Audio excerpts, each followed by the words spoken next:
One of the signs that the Prophet ﷺ mentioned of the Day of Judgment is the prevalence of people that would walk past graves and say, Ya laytani kuntu makana, I wish I was in his spot. On the other hand, another sign of the Day of Judgment is the increase of materialism, where you'll have people that are clinging on to every single desire in life because they don't believe in anything after it. For the believer, both living and dying are for Allah subhanahu wa ta'ala, and the abode of this world and the abode of the hereafter are both places in which you hope to be in a state that is pleasing to Allah subhanahu wa ta'ala.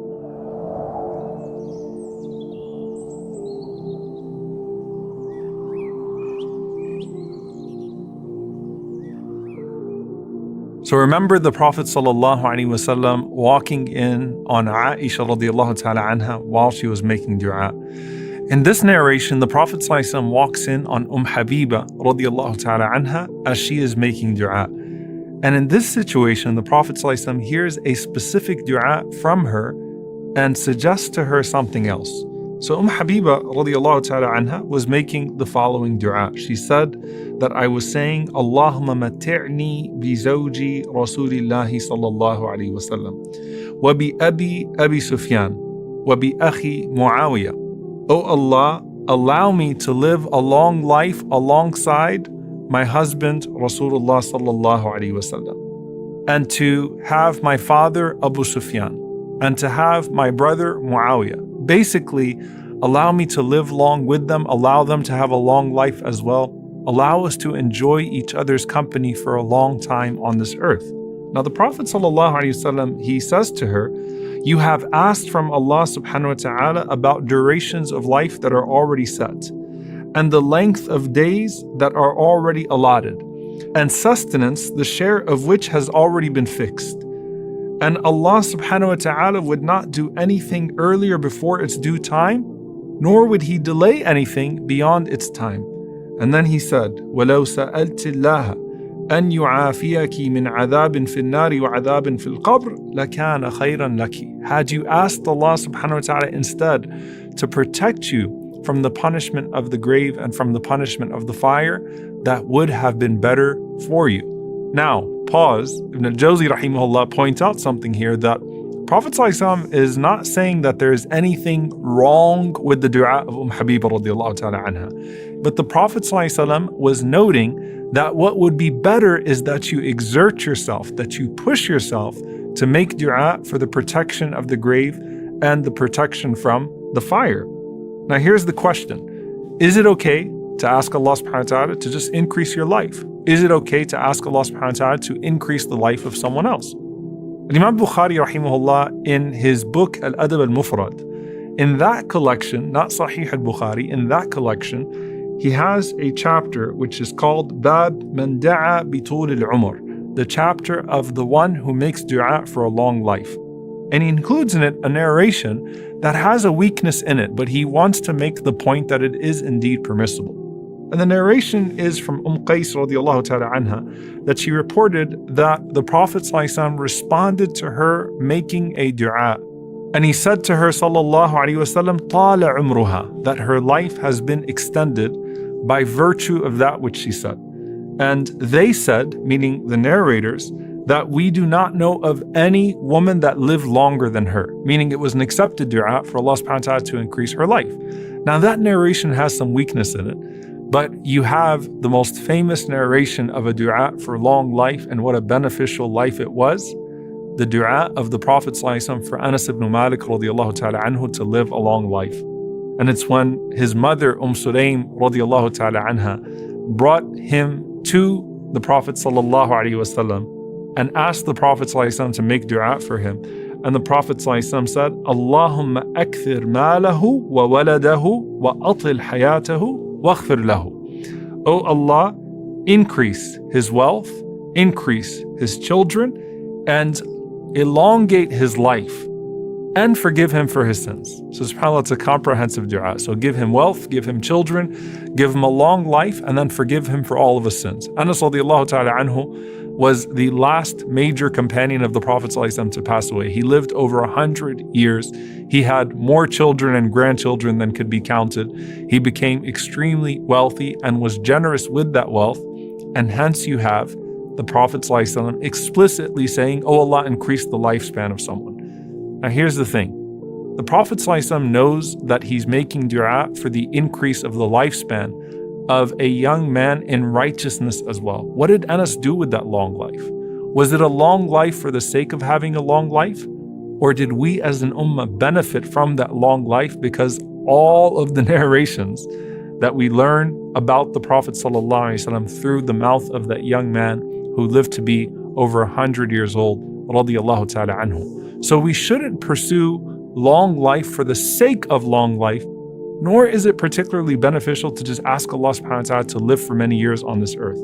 Now the question becomes here, what distinguishes the love for a long life of a believer from the love for a long life of a disbeliever, or someone who wants to get every desire fulfilled in this life from someone who wants to do every deed possible to please Allah subhanahu wa ta'ala and elevate themselves in the next life? The difference is Allah subhanahu wa ta'ala drives the desire to live and drives the desire to die if that is most beneficial.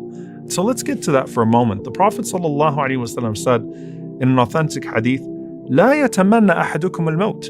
No one of you should actually wish for death. وَلَا يَدْعُ بِهِ. And no one should make dua to die before Allah subhanahu wa ta'ala has decreed for it to come to them. Why? إِنَّهُ إِذَا مَاتَ أَحَدُكُمْ انْقَطَعَ عَمَلُهُ وَإِنَّهُ لَا يَزِيدُ الْمُؤْمِنَ عُمْرُهُ إِلَّا خَيْرًا. Because he said sallallahu alaihi wasallam that the believer can no longer do good deeds when they die, and a believer's life is not increased except that it gives them the opportunity to do more good. And so does the believer wish for death? No. You think about, subhanAllah, that hadith where the Prophet ﷺ is presented the case of a man who dies shaheed 1 year before his best friend, 1 year before his companion, who dies after him and not shaheed, yet his rank is increased. Why was that?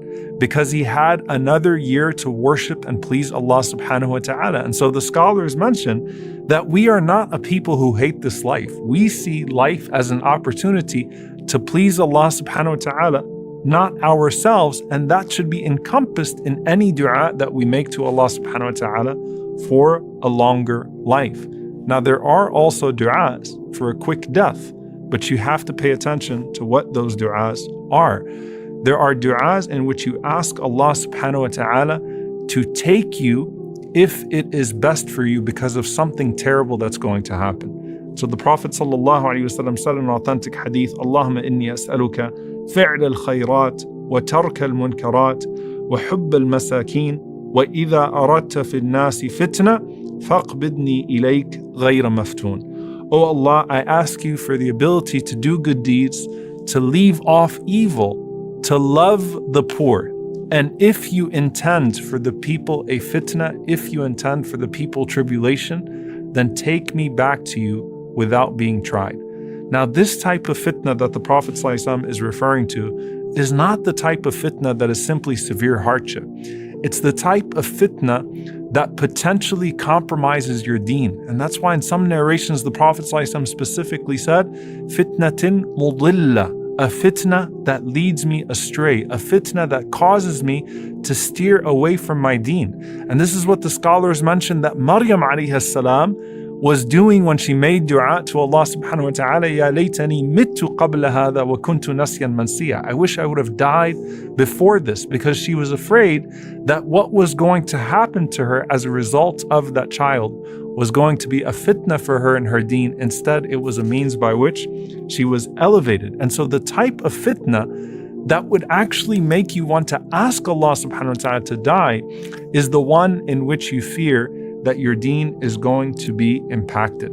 So does the believer love life, or does the believer love death? The believer loves Allah subhanahu wa ta'ala, and the believer accepts whatever Allah subhanahu wa ta'ala sends to them as an opportunity to please Him. So if that is a longer life in which we could do good deeds like sadaqah and salah, charity and pray, and do good for the world around us, alhamdulillah. And if that is an opportunity of shahada, of martyrdom that Allah subhanahu wa ta'ala sends to us, alhamdulillah. And if Allah subhanahu wa ta'ala takes me at this point because He knows that I'm at my peak, alhamdulillah. And if Allah subhanahu wa ta'ala knows that something else is going to happen that might steer me away, alhamdulillah.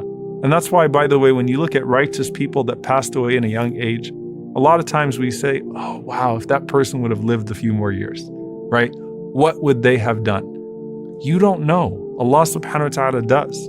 So alhamdulillah for the one who decrees just the right time for us to come into this earth and just the right time for us to leave. At the end of the day, the believer's love for life is rooted in their wanting to do more good deeds to please Allah subhanahu wa ta'ala. And their love for death is rooted in their wanting to meet Allah subhanahu wa ta'ala, not because they love death itself. And at the end of the day, we want Allah subhanahu wa ta'ala to take us at the time that is best for us. And the Prophet ﷺ said in such a comprehensive hadith that let not one of you wish for death, but if a person is going to make dua for death, then let them say, Allahumma ahyini ma kanat al-hayatu khayran li, wa tawaffani idha kanat al-wafatu khayran li. O Allah, let me live as long as life is better for me, and let me die when death is better for me. At the end of the day, you trust Allah subhanahu wa ta'ala with the timing, because just like Allah subhanahu wa ta'ala knows the reality about something you're asking Him for, Allah knows the reality of you if you were to live another day or die tomorrow. Allahumma akthir malahu wa waladahu wa atil hayatahu واغفر له اللهم إني أسألك فعل الخيرات وترك المنكرات وحب المساكين وإذا أردت في الناس فتنة فاقبضني إليك غير مفتون اللهم أحيني ما كانت الحياة خيرا لي وتوفني إذا كانت الوفاة خيرا لي